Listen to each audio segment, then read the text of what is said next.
ഭാഗ്യക്കുരി കച്ചവടക്കാർ പറയുന്ന പോലെ നാളെയാണ് നാളെ. നമ്മുടെ ശബരിമലയിലെ സ്വർണ്ണ കവർച്ച കേസ് അന്വേഷിക്കുന്ന പ്രത്യേക സംഘത്തിന്റെ റിപ്പോർട്ട് നാളെ ബുധനാഴ്ച ഹൈക്കോടതിയിൽ സമർപ്പിക്കുക. അന്വേഷണം എവിടെ വരെ എത്തി നിൽക്കുന്നുവെന്ന് നമുക്ക് നാളെ മനസ്സിലാക്കാൻ കഴിയും. ഇത് സംബന്ധിച്ച അന്വേഷണം ഇപ്പോൾ അല്പം മന്ദഗതിയിലായിട്ടുണ്ട് എന്ന ഒരു ആക്ഷേപം അല്ലെങ്കിൽ ആരോപണം നിലനിൽക്കുന്ന സാഹചര്യത്തിലാണ് അന്വേഷണ പുരോഗതി സംബന്ധിച്ച റിപ്പോർട്ട് ഹൈക്കോടതിയുടെ മുമ്പിൽ എത്തുന്നത്. ദേവസ്വം ബോർഡ് പ്രസിഡന്റായിരുന്ന പത്മകുമാറിനെ അറസ്റ്റ് ചെയ്തതിന് ശേഷം ഇതുവരെ അറസ്റ്റുകളൊന്നും നടന്നിട്ടില്ല. അന്വേഷണത്തിൽ എന്തെങ്കിലും പുരോഗതി ഉണ്ടായതായി നമുക്ക് യാതൊരു അറിവുമില്ല. ഇപ്പോൾ നടന്നുകൊണ്ടിരിക്കുന്ന തദ്ദേശ ഭരണ തെരഞ്ഞെടുപ്പിന്റെ പ്രചാരണ രംഗത്ത് ഏറ്റവും ചൂടുള്ള വിഷയം ഇതാണ്. അതായത് ശബരിമലയിലെ അയ്യപ്പ ഭഗവാന്റെ സ്വർണം കവർച്ച ചെയ്ത സംഭവം. ശബരിമല വിശ്വാസികളുടെ മനസ്സിൽ അത് നീറി പടരുന്ന ഒരു പ്രധാന പ്രശ്നമായിട്ട് മാറിയിരിക്കുക. നേരത്തെ യുവതീ പ്രവേശനം സംബന്ധിച്ച വിവാദം ഉണ്ടായപ്പോൾ ആളുകള് അല്ലെങ്കിൽ വിശ്വാസികള് തെരുവിലേക്ക് ഇറങ്ങി, അല്ലെങ്കിൽ പ്രത്യക്ഷ സമരത്തിന് ഇറങ്ങി പുറപ്പെട്ടു. ഇപ്പോൾ അതല്ല, ഇതൊരു അന്വേഷണം നടക്കുക. അവിടെ ഒരു കവർച്ച നടന്നു, അത് കണ്ടെത്തി അതിന്റെ വിശദാംശങ്ങൾ അറിയാനുള്ള ഒരു അന്വേഷണം നടന്നുകൊണ്ടിരിക്കുകയാണ്. അപ്പോ അതിന്റെ ഫലത്തിന് വേണ്ടി കാത്തിരിക്കുകയാണ് അയ്യപ്പനിലും ശബരിമലയിലും വിശ്വാസമുള്ള ആളുകൾ, ഒപ്പം തന്നെ കേരളത്തിലെ മുഴുവൻ പേരും. കാരണം ഇതൊരു പ്രത്യേക സമുദായത്തിന്റെ മാത്രം പ്രശ്നമല്ല. ശബരിമല എന്ന് പറയുന്ന തീർത്ഥാടന കേന്ദ്രം മതവിശ്വാസ ഭേദമന്യേ ആർക്കും ചെന്ന് പ്രാർത്ഥിക്കാവുന്ന ഒരിടമാണ്. പലരും അങ്ങനെ പോകുന്നവരാണ്. അവിടെയാണ് ഈ കവർച്ച നടന്നിരിക്കുന്നത്. അതുകൊണ്ട് കേരളത്തിന്റെ മുഴുവൻ മനസ്സിലെ ഒരു നീറുന്ന വിഷയമായിട്ട്, അവരുടെ ഹൃദയങ്ങളെ മുറിപ്പെടുത്ത ഒരു സംഭവമായിട്ട് ഇപ്പോഴും തുടരുകയാണ്. ഹൈക്കോടതിയുടെ നിയന്ത്രണത്തിലും മേൽനോട്ടത്തിലും നടക്കുന്ന ഒരു അന്വേഷണം ആയതുകൊണ്ട് ജനങ്ങൾക്ക് ഇതിൽ വലിയ വിശ്വാസമാണ് ഉള്ളത്. കാരണം ആരും സംരക്ഷിക്കപ്പെടുകയില്ല. ഇതിലെ പ്രതിയായവര്, കുറ്റം ചെയ്തവര് ആരും സംരക്ഷിക്കില്ല എന്ന ഒരു വിശ്വാസമാണ് ഉള്ളത്. പക്ഷേ ഇപ്പൊ കുറെ ദിവസമായിട്ട് ഈ തെരഞ്ഞെടുപ്പ് പ്രചാരണത്തിന്റെ ചൂട് വർദ്ധിച്ചതിനെ തുടർന്നാവണം ഇതിന്റെ അന്വേഷണം അല്പം മന്ദഗതിയിലായിട്ടുണ്ടോ, ഉദ്ദേശിച്ച രീതിയിൽ മുന്നോട്ട് നീങ്ങുന്നുണ്ടോ എന്ന കാര്യത്തിൽ സാധാരണ ജനങ്ങൾക്ക് സംശയമുണ്ട്, ഭക്തർക്ക്, വിശ്വാസികൾക്ക് ആ കാര്യത്തിൽ ഒരു ആശങ്കയുണ്ട്. അതുപോലെ പ്രതിപക്ഷവും അതിനെ സംശയദൃഷ്ടിയ കാണുന്നു. ഈ സ്വർണ്ണ കവർച്ചയുമായി ബന്ധപ്പെട്ട പുതിയ വിവരങ്ങൾ അല്ലെങ്കിൽ അതിന്റെ വിശദാംശങ്ങളൊക്കെ പുറത്തു വരുന്നത് സ്വാഭാവികമായിട്ടും ഈ തെരഞ്ഞെടുപ്പ് പ്രചാരണ രംഗത്ത് അല്ലെങ്കിൽ തെരഞ്ഞെടുപ്പ് ഫലത്തിൽ ഇടതുപക്ഷ മുന്നണിയെ, CPM-നെ, സർക്കാരിനെയൊക്കെ ദോഷമായി ബാധിക്കും എന്നുള്ളത് എല്ലാവർക്കും അറിയാവുന്ന ഒരു കാര്യമാണ്. ഇപ്പോൾ LDF അല്ലെങ്കിൽ CPM ആഗ്രഹിക്കുന്നത് അല്ലെങ്കിൽ ഉദ്ദേശിക്കുന്നത് രാഹുൽ മാങ്കൂട്ടത്തിനെതിരായിട്ട് ഉയർന്നു വന്നിരിക്കുന്ന ഈ ലൈംഗിക അപവാദ കേസ് അതിനെ ഉപയോഗിച്ച് ഇതിന് മറയിടാവുന്ന പക്ഷെ അത് വേണ്ട പോലെ ഫലിക്കുന്നില്ല എന്നതാണ് മനസ്സിലാക്കാൻ സാധിക്കുന്നത്. കാരണം ഒരു MLA-യുടെ ലൈംഗിക ജീവിതവുമായി ബന്ധപ്പെട്ട ആരോപണങ്ങളെക്കാൾ വളരെ വളരെ പ്രധാനമാണ് ശബരിമലയിൽ അയ്യപ്പന്റെ സ്വർണം കവർ ചെയ്തത്. അത് ജനങ്ങൾക്കറിയാം. പുതിയ വിവരങ്ങൾ പുറത്തേക്ക് വരുന്നത് അത് സർക്കാരോ അല്ലെങ്കിൽ LDF-ഓ CPM-ഓ ആഗ്രഹിക്കുന്നില്ല. അത് സംഭവിക്കരുതെന്നാണ് അവര് ആഗ്രഹിക്കുന്നത്. കാരണം ഇപ്പോൾ തന്നെ മുൻ ദേവസ്വം മന്ത്രി കടകംപള്ളി സുരേന്ദ്രനിലേക്ക് അന്വേഷണം എത്തുമോ, അങ്ങനെ ഒരു സംശയം ഉണ്ടായിരുന്നു. അദ്ദേഹത്തിനെതിരായിട്ട് ചില മൊഴികളൊക്കെ പുറത്തു വന്നിട്ടുണ്ട്. ഉണ്ണികൃഷ്ണൻ പോറ്റിയും അദ്ദേഹം തമ്മിൽ വളരെ അടുപ്പമായിരുന്നുവെന്ന്, നല്ല ബന്ധമായിരുന്നുവെന്ന് മൊഴികൾ വന്നിട്ടുണ്ട്. അതുപോലെ തന്നെ ഈ ഉണ്ണികൃഷ്ണൻ പോറ്റി സ്പോൺസർഷിപ്പിനുള്ള അപേക്ഷ ആദ്യം നൽകിയ സർക്കാരിനാണ്, ദേവസ്വം വകുപ്പിനാണ് എന്ന വിവരങ്ങളൊക്കെ പുറത്തു വന്നിട്ടുണ്ട്. അപ്പോൾ ഇനി അടുത്ത ആൾ കടകംപള്ളിയാണോ, അദ്ദേഹത്തിലേക്കാണോ അന്വേഷണം നീങ്ങുന്നത്, അദ്ദേഹത്തെ ചോദ്യം ചെയ്യുമോ മുതലായ ചില ധാരണകൾ സമൂഹത്തിൽ ഉണ്ടായിരുന്നു. അങ്ങനെ എന്തെങ്കിലും ഉണ്ടായാൽ അദ്ദേഹത്തെ ചോദ്യം ചെയ്യുകയോ അതിന്റെ പേരിൽ അറസ്റ്റ് ചെയ്യേണ്ടി വരികയോ ചെയ്താൽ അത് സ്വാഭാവികമായിട്ടും CPM-നെയും LDF-നെയും ബാധിക്കും. അതുകൊണ്ടാണോ ഇപ്പോൾ ഇത് മന്ദഗതിയിലായിരിക്കുന്നത്? സർക്കാരിന്റെ സമ്മർദ്ദം ഉണ്ടായിട്ടുണ്ടോ ഇതിന്റെ സ്പീഡൊന്ന് കുറയ്ക്കാൻ? അല്ലാതെ ഈ അന്വേഷണത്തെ സർക്കാരിനോ CPM-നോ അല്ലെങ്കിൽ ആഭ്യന്തര വകുപ്പിനോ സ്വാധീനിക്കാൻ കഴിയുമെന്ന് നമുക്ക് വിശ്വസിക്കാൻ പറ്റില്ല. കാരണം ഇത് ഹൈക്കോടതിയുടെ നിയന്ത്രണത്തിൽ നടക്കുന്നതാണ്. പക്ഷേ അതിന്റെ വേഗത അല്പം കുറയ്ക്കാൻ സാധിച്ചോ എന്നുള്ള ഒരു സംശയം അവിടെ നിലനിൽക്കുകയാണ്. ഈ പശ്ചാത്തലത്തിലാണ് നാളെ പ്രത്യേക അന്വേഷണ സംഘത്തിന്റെ റിപ്പോർട്ട് ഹൈക്കോടതിയിൽ എത്തുന്നത്. നേരത്തെ 2 റിപ്പോർട്ടുകൾ സമർപ്പിച്ചിരുന്നു. അത് സംബന്ധിച്ച് ഉത്തരവുകളിലെ ചില പ്രധാനപ്പെട്ട കാര്യങ്ങൾ ഹൈക്കോടതി പറഞ്ഞിരുന്നു. അത് എത്രത്തോളം നടപ്പാക്കിയിട്ടുണ്ട് അതൊക്കെ നാളെ സമർപ്പിക്കുന്ന റിപ്പോർട്ടിൽ ഉണ്ടാവും എന്ന് നമുക്ക് പ്രതീക്ഷിക്കാം. എന്തായാലും രാഷ്ട്രീയ കേരളവും അതുപോലെ തന്നെ ശബരിമലയിലെ വിശ്വാസികളും ഭക്തജനങ്ങളുമൊക്കെ നാളത്തെ റിപ്പോർട്ടിന് വേണ്ടി വളരെ താല്പര്യത്തോടു കൂടി കാത്തിരിക്കുകയാണ്. കാരണം എവിടെ വരെ അന്വേഷണം എത്തി, ആരെക്കുറിച്ചൊക്കെയാണ് വിവരങ്ങൾ ലഭിച്ചിട്ടുള്ളത്, ഇതിന്റെ പിന്നിലെ ആളുകൾ ആരൊക്കെയാണ്, പ്രതികൾ ആരൊക്കെയാണ്. പിന്നീട് അറിയേണ്ട മറ്റൊരു പ്രധാനപ്പെട്ട വിഷയമുണ്ട്.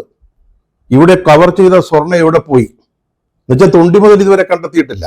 അക്കാര്യത്തിൽ അന്വേഷണ സംഘത്തിന് എന്തു പറയാനുണ്ട് മുതലായ കാര്യങ്ങളിൽ നാളെ വ്യക്തത ഉണ്ടാവും എന്ന് നമുക്ക് പ്രതീക്ഷിക്കാം. പറഞ്ഞ ഒരു 2 അന്വേഷണ പുരോഗതി റിപ്പോർട്ടുകളാണ് ഹൈക്കോടതിയിൽ സമർപ്പിച്ചത്. അപ്പോൾ ഈ രണ്ടാമത്തെ റിപ്പോർട്ട് സംബന്ധിച്ച് ഹൈക്കോടതി ചില പ്രധാനപ്പെട്ട പരാമർശങ്ങൾ നടത്തുകയുണ്ടായി. ഹൈക്കോടതി പറഞ്ഞത് കഴിഞ്ഞ ദേവസ്വം ബോർഡിന്റെ ചില ഇടപെടലുകളും അവരുടെ നടപടികളും സംബന്ധിച്ച് വളരെ ഗൗരവതരമായ ചില പരാമർശങ്ങൾ ഹൈക്കോടതിയുടെ ആ റിപ്പോർട്ടിൽ ഉണ്ടായിരുന്നു. കഴിഞ്ഞ ബോർഡ് എന്ന് പറയുമ്പോൾ PS പ്രശാന്ത് പ്രസിഡന്റായിരുന്ന ആ ബോർഡ്, അവരെക്കുറിച്ച് ചില ആശങ്കകൾ അല്ലെങ്കിൽ അവരുടെ പങ്ക്, അവരെക്കുറിച്ചൊക്കെ ഹൈക്കോടതി വളരെ ഗുരുതരമായ ചില പരാമർശങ്ങൾ നടത്തി. അതുമായി ബന്ധപ്പെട്ട് എന്തെങ്കിലും അന്വേഷണങ്ങൾ ഈ പ്രത്യേക സംഘം നടത്തിയിട്ടുണ്ടോ എന്നുള്ളത് വളരെ പ്രധാനപ്പെട്ട കാര്യമാണ്. ഇതുവരെ പ്രശാന്തിനെയോ അല്ലെങ്കിൽ അദ്ദേഹത്തോടൊപ്പം ഉണ്ടായിരുന്ന ബോർഡ് അംഗങ്ങളെയോ ചോദ്യം ചെയ്തതായി അല്ലെങ്കിൽ അവരിൽ നിന്ന് എന്തെങ്കിലും മൊഴി ശേഖരിച്ചതായി, അവരുടെ പങ്കിനെ പറ്റി എന്തെങ്കിലും അന്വേഷണം നടന്നതായി നമ്മുടെ മുമ്പിൽ യാതൊരു വിവരവുമില്ല. ഇത് ഹൈക്കോടതി ചൂണ്ടിക്കാണിച്ചതാണ് ഇവരുടെ ഈ റോളിനെ പറ്റി, ഇവർക്ക് എന്തെങ്കിലും പങ്കുണ്ടോ എന്നത് സംബന്ധിച്ച്. പക്ഷെ അന്വേഷണം നടന്നിട്ടില്ല. ഇനി നമ്മുടെ ശ്രദ്ധയിൽപ്പെടാത്ത രീതിയിൽ എന്തെങ്കിലും അന്വേഷണം നടന്നിട്ടുണ്ടോ, അതൊക്കെ നാളെ ഹൈക്കോടതിയുടെ മുമ്പിൽ വരുന്ന റിപ്പോർട്ടിൽ നിന്ന് നമുക്ക് മനസ്സിലാക്കാൻ സാധിക്കും. അതേപോലെ ഈ കേസിൽ അല്ലെങ്കിൽ ശബരിമലയിലെ സ്വർണം കവർന്നത് സംബന്ധിച്ച കേസിൽ ഏതെങ്കിലും രാജ്യാന്തര കള്ളക്കടത്തു സംഘത്തിന്റെ പങ്കുണ്ടോ, അവർ ഏതെങ്കിലും രീതിയിൽ ഇടപെട്ടിട്ടുണ്ടോ, അതായത് അമൂല്യമായ പുരാവസ്തുക്കൾ മോഷ്ടിച്ച് വിദേശത്തേക്ക് കടത്തുന്ന, വിദേശത്ത് വിറ്റ് കൊള്ളലാഭം ഉണ്ടാക്കുന്ന ഏതെങ്കിലും സംഘങ്ങൾ, അവരുടെ എന്തെങ്കിലും ഇടപെടൽ ഉണ്ടായിട്ടുണ്ടോ എന്ന സംശയം ഹൈക്കോടതി തന്നെ പ്രകടിപ്പിച്ചതാ. സ്വാഭാവികമായിട്ടും അതേക്കുറിച്ച് ഈ സംഘം അന്വേഷിച്ചിട്ടുണ്ടാകുമല്ലോ. ഹൈക്കോടതി അങ്ങനെ പറയുമ്പോൾ അത് അന്വേഷിക്കാതെ വിടാൻ പറ്റത്തില്ല. ആ വഴിക്ക് എന്തെങ്കിലും പുതിയ വിവരങ്ങൾ ലഭ്യമായിട്ടുണ്ടോ, അതും ഈ റിപ്പോർട്ടിൽ SITയുടെ നാളത്തെ റിപ്പോർട്ടിൽ ഉണ്ടാകുമെന്നാണ് പരക്കെ വിശ്വസിക്കുന്നത്. അത്തരത്തിലുള്ള ഇടപെടലിനുള്ള സാധ്യതകൾ വളരെ കൂടുതലാണ്. കാരണം ശബരിമലയിലെ ദ്വാരപാലക ശില്പങ്ങൾ, കട്ടിളപ്പടി, അതിൽ പൊതിഞ്ഞിരിഞ്ഞ സ്വർണ്ണപ്പാളികൾ എന്ന് പറഞ്ഞാൽ അത് സ്വർണത്തിന്റെ വിലയല്ല അതിന്റെ മൂല്യം നിശ്ചയിക്കുന്നത്, അതിനേക്കാൾ വളരെ പ്രധാനമാണ്. ശബരിമല പോലൊരു ലോകോത്തര തീർത്ഥാടന കേന്ദ്രത്തിൽ കോടിക്കണക്കിന് ആളുകൾ വിശ്വസിക്കുന്ന ഒരു ആരാധനാ കേന്ദ്രത്തില് ഉപയോഗിച്ചിരുന്ന വസ്തുക്കളെ പൊതിഞ്ഞ സ്വർണ്ണപ്പാളികൾ എന്ന് പറയുമ്പോൾ അതിന്റെ മൂല്യം വളരെ വളരെ വലുതാണ്. അതിലടങ്ങിയിരിക്കുന്ന സ്വർണത്തിന്റെ വിലയോ മൂല്യമോ അല്ല ഉള്ളത്. അപ്പൊ സ്വാഭാവികമായിട്ടും ഇത് പുറത്തു കൊണ്ടുപോയി ഇളക്കിയെടുത്ത് ഏതെങ്കിലും രീതിയിൽ ഇന്ത്യക്ക് പുറത്തേക്ക് കൊണ്ടുപോയിട്ടുണ്ടോ എന്ന് നമുക്ക് ന്യായമായിട്ട് സംശയിക്കാവുന്നതാണ്. കോടതി അത് ചൂണ്ടിക്കാണിച്ചപ്പോൾ സ്വാഭാവികമായിട്ടും അന്വേഷണ സംഘം ഇത് സംബന്ധിച്ച പരിശോധന നടത്തേണ്ടതാണ്, നടത്തിയിട്ടുണ്ടാവും എന്ന് നമുക്ക് കരുതാം. ഇതുമായി ബന്ധപ്പെട്ട മറ്റൊരു വസ്തുത നമ്മൾ നേരത്തെ പറഞ്ഞത് തൊണ്ടി മുതൽ ഇതുവരെ കണ്ടെത്തിയിട്ടില്ല. സ്വർണം കവർന്നു എന്നുള്ളത് വ്യക്തമായി, മോഷ്ടിച്ചു, ഇതൊക്കെ ഇളക്കി പുറത്തേക്ക് കൊണ്ടുപോയി. പിന്നീട് അത് എന്ത് ചെയ്തു, ആ സ്വർണം എങ്ങനെയാണ് ഈ കൊള്ളക്കാര്, ഈ മോഷ്ടാക്കള് ഉപയോഗിച്ചത്, അല്ലെങ്കിൽ അത് വിറ്റോ, അത് എങ്ങനെ വിറ്റു, അത് ഉരുക്കി വിറ്റോ, ഇതൊക്കെ അറിയേണ്ട കാര്യങ്ങളാണ്. എങ്കിൽ മാത്രമേ ഈ കേസിൽ ഒരു സ്വാഭാവികമായ അന്ത്യമുണ്ടാവൂ, അതിന് തെളിവുകൾ ഉണ്ടാവൂ, എങ്കിൽ മാത്രമേ കുറ്റം എസ്റ്റാബ്ലിഷ് ചെയ്യാൻ സാധിക്കുകയുമുള്ളൂ. അതേസമയം തന്റെ ജാമ്യ ഹർജിയിൽ പത്മകുമാർ ഉന്നയിച്ച ഒരു വളരെ പ്രധാനപ്പെട്ട പ്രശ്നമുണ്ട്. അത് വളരെ കൃത്യവുമാണ്. അദ്ദേഹം ചോദിക്കുന്ന ഒരു കാര്യം, അതായത് ഇപ്പോൾ തർക്കവിഷയമായ തീരുമാനങ്ങൾ, സ്വർണം പുറത്തേക്ക് കൊണ്ടുപോയതുമായിട്ടുള്ള കാര്യങ്ങൾ, ഇതിന്മേലൊക്കെ തീരുമാനമെടുത്തത് ദേവസ്വം ബോർഡാ. ദേവസ്വം ബോർഡ് എന്ന് പറഞ്ഞാൽ പ്രസിഡന്റും 2 അംഗങ്ങളും അടങ്ങുന്നതാണ്. അപ്പൊ ഏത് തീരുമാനങ്ങൾക്കും, ബോർഡ് എടുക്കുന്ന ഏത് നിശ്ചയങ്ങൾക്കും ഒരു കൂട്ടുത്തരവാദിത്വമുണ്ട്. പ്രസിഡന്റിന് മാത്രമല്ല അതിന്റെ ഉത്തരവാദിത്വം, 2 അംഗങ്ങൾക്കും അതുള്ളതാണ്. പക്ഷെ എന്തുകൊണ്ട് തന്നെ മാത്രം പ്രതിയാക്കുന്നു, താൻ മാത്രം അറസ്റ്റിലാവുന്നു? പത്മകുമാർ ചോദിച്ച വളരെ ന്യായമായ ഒരു കാര്യമാണ്. KP ശങ്കർദാസ്, P വിജയകുമാർ എന്നീ 2 അംഗങ്ങൾ കൂടിയുണ്ട്. അവരെ അന്വേഷണ സംഘം ചോദ്യം ചെയ്തു. പക്ഷെ പത്മകുമാറിനെ അറസ്റ്റ് ചെയ്ത പോലെ അറസ്റ്റ് ചെയ്തില്ല. ഈ തീരുമാനമെടുത്ത ബോർഡിന്റെ പ്രസിഡന്റ് എന്ന നിലയിലാണ് പത്മകുമാർ അറസ്റ്റിലാവുന്നത്, അദ്ദേഹത്തെ കസ്റ്റഡിയിൽ എടുക്കുന്നത്. പക്ഷെ അതിന്റെ കൂടെ നിന്ന കൂട്ടുത്തരവാദിത്വമുള്ള 2 അംഗങ്ങൾ, അവരെ എന്തുകൊണ്ട് അറസ്റ്റ് ചെയ്യുന്നില്ല? അത് പത്മകുമാർ തന്നെ അദ്ദേഹത്തിന്റെ ജാമ്യ ഹർജിയിൽ ചോദിച്ചിട്ടുള്ള കാര്യമാണ്.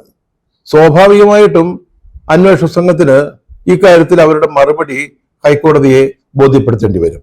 മാത്രമല്ല, ഇതിന്റെ പിന്നിൽ സർക്കാരിന്റെ ഭാഗത്തു നിന്നുണ്ടായിട്ടുള്ള വലിയ സമ്മർദ്ദമാണ് എന്ന് പ്രതിപക്ഷം കുറ്റപ്പെടുത്തുന്നുമുണ്ട്. ഈ പ്രത്യേക സംഘത്തിന്റെ അന്വേഷണത്തെക്കുറിച്ച് വിശ്വാസികൾക്കും ശബരിമല ഭക്തർക്കും ഒക്കെ വലിയ വിശ്വാസമാണ് ഉണ്ടായിരുന്നത്, പ്രതീക്ഷയാണ് ഉണ്ടായിരുന്നത്. ഇപ്പോഴും ആ പ്രതീക്ഷ നഷ്ടപ്പെട്ടിട്ടില്ല, വിശ്വാസവും നഷ്ടപ്പെട്ടിട്ടില്ല. പക്ഷെ അതിന്റെ വേഗത കുറഞ്ഞതിൽ ചില ആശങ്കകൾ ഉണ്ടാകുന്നുണ്ട്. അതവർക്കറിയാം. ഈ തെരഞ്ഞെടുപ്പ് വന്നതാണ് കാര്യം. തദ്ദേശ ഭരണ സ്ഥാപനങ്ങളിലേക്കുള്ള തെരഞ്ഞെടുപ്പ്, അതിന്റെ പ്രചാരണം അങ്ങനെ മൂർധന്യാവസ്ഥ നിൽക്കുമ്പോൾ ഇനിയും ഏതെങ്കിലും CPM നേതാക്കൾ അറസ്റ്റിലായാൽ അത് പാർട്ടിയെ വല്ലാതെ ദോഷമായിട്ട് ബാധിക്കും, LDFനെ ബാധിക്കും. LDFന്റെ സാധ്യതകളെ അത് ഉറപ്പായിട്ടും പ്രതികൂലമായിട്ട് ബാധിക്കും. അത് നന്നായിട്ട് അറിയാം. അതുകൊണ്ടാണോ കടകംപള്ളി സുരേന്ദ്രനിലേക്ക് അന്വേഷണം എത്താതെ നിൽക്കുന്നത്? അല്ലെങ്കിൽ പത്മകുമാർ പ്രസിഡന്റായ ബോർഡിലെ അംഗങ്ങളിലേക്ക് അന്വേഷണം എത്താതെ നിൽക്കുന്നത്? അത് CPMന്റെയും CPIയുടെയും പ്രതിനിധികളാ. അവർ അറസ്റ്റിലായാൽ ഇതിന്റെയൊക്കെ മാനം വളരെ വ്യത്യാസപ്പെടും, വളരെ വലിയ തോതിൽ മാറും. അതുകൊണ്ടാണോ ഇങ്ങനെ ചെയ്യുന്നത്? തൊട്ടു മുമ്പത്തെ പ്രസിഡന്റിലേക്ക് ഹൈക്കോടതിയുടെ പരാമർശം ഉണ്ടായിട്ടും എന്തുകൊണ്ട് അന്വേഷണം എത്തുന്നില്ല? ഇതൊക്കെ വളരെ പ്രധാനപ്പെട്ട കാര്യങ്ങളാണ്.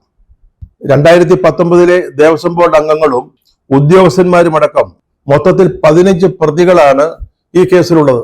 പക്ഷെ ഇതുവരെ 6 പേരെ മാത്രമേ അറസ്റ്റ് ചെയ്തിട്ടുള്ളൂ. അതെന്തുകൊണ്ടാണ്? മറ്റുള്ളവരെങ്ങനെയാണ് അറസ്റ്റിൽ നിന്ന് ഒഴിവായത്?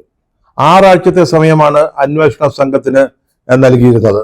അതിനുള്ളിൽ അന്വേഷണം പൂർത്തിയാക്കി റിപ്പോർട്ട് സമർപ്പിക്കണമെന്ന നിർദ്ദേശം ഹൈക്കോടതി നൽകിയിരുന്നു. പക്ഷെ ഇതുവരെ പൂർത്തിയായിട്ടില്ല. സ്വാഭാവികമായിട്ട് കുറെ സമയം കൂടി എടുക്കുന്നതിൽ അത്ഭുതപ്പെടാനില്ല. അന്വേഷണം ഒരു പാതി വഴിയിൽ എത്തിയിട്ടേ ഉള്ളൂ. അതാണ് അതിന്റെ യഥാർത്ഥ വസ്തുത. അപ്പൊ സ്വാഭാവികമായിട്ടും നാളെ കൊടുക്കുന്ന റിപ്പോർട്ട് ഒരു അന്വേഷണ പുരോഗതി സംബന്ധിച്ചുള്ളതായിരിക്കും. ഈ ദിവസം വരെ ഏതൊക്കെ തരത്തിലുള്ള അന്വേഷണം നടന്നു, ആരുടെയൊക്കെ ഉത്തരവാദിത്വമാണ് നമ്മൾ കണ്ടെത്തിയിട്ടുള്ളത്, അല്ലെങ്കിൽ പങ്കാളിത്തമാണ് കണ്ടിട്ടുള്ളത്, ഇനി ഏതേത് വിഷയങ്ങൾ അന്വേഷിക്കാനുണ്ട് മുതലായ കാര്യങ്ങൾ സ്വാഭാവികമായിട്ടും ആ റിപ്പോർട്ടിൽ പറഞ്ഞിട്ടുണ്ടാകുമെന്ന കാര്യത്തിൽ യാതൊരു സംശയവുമില്ല.